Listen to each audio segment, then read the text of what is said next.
महादेव नृत्य करने लगे। जिस पहाड़ पर, जिस पर्वत पर भगवान शंकर नृत्य कर रहे थे, उनके डमरू से कुछ शब्द प्रस्फुटित हुए, जिससे शब्द बने और फिर भाषाएं बनी, विद्याएं बनी, वेद और पुराण बने।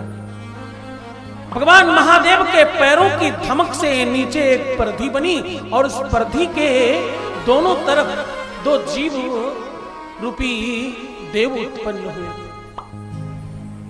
ये आदि कहानी कह रहा हूं जो तुम्हें नहीं पता। एक का नाम है ब्रह्मा और एक का नाम है विष्णु। हाँ, कालांतर में तुम सुनते हो विष्णु की नाभि कमल से ब्रह्मा का जन्म हुआ। बिल्कुल ये उसी प्रकार की गाथा है जैसे भगवान शंकर के विवाह में भी गणेश जी का पूजा हुआ था। ये वैसी गाथा है। कैसी गाथा है? भगवान शंकर के विवाह में गणेश पूजन हुआ था। वो आदि गणेश थे और ये इनके सुपुत्र गणेश हैं। ऐसे ही ब्रह्मा और विष्णु रूप में दो देव जन्मे। ये दोनों के दोनों उस शिला को आपस में घुमाने लग गए और इतनी तेजी से घुमाने लग गए कि वो शिला घूमती घूमती घूमती घूमती एक शिवलिंग के स्वरूप में आ गई। वो कहते हम बड़े और वो कहते हम बड़े। ब्रह्मा जी कहते हैं मैं बड़ा हूं और विष्णु जी कहते हैं मैं बड़ा हूं।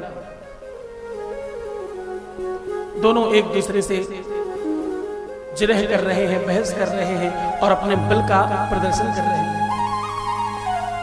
उस शिवलिंग से आदेश हुआ, आवाज आई कि देखो तुम दोनों युद्ध मत करो। जो भी शिवलिंग के मूल को स्पर्श करके आएगा, मूल मतलब जड़ को स्पर्श करके आएगा, उसको सबसे बड़ा माना जाएगा। कहते हैं ब्रह्मा और विष्णु कालांतर तक उसमें प्रयत्न करते रहे,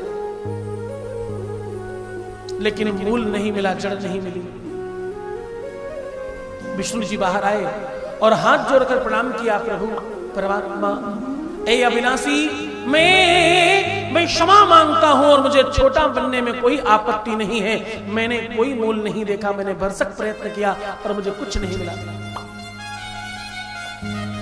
आकाशवाणी हुई, विष्णु तुम सत्य कह रहे हो, तुमने सत्य बोला है, तुमने सत्य कहा है, इसलिए तुम्हारे अंदर भगवत्ता का दर्शन होगा और संसारी तुम्हें भगवान मानेंगे और तुम संसार के भरण पोषण का काम करोगे। जाओ, तुम्हें आगे कालांतर में युग युगों में तुम्हें 24 अवतार होंगे धरती पर और लोग तुम्हें परमात्मा की तरह पूजेंगे।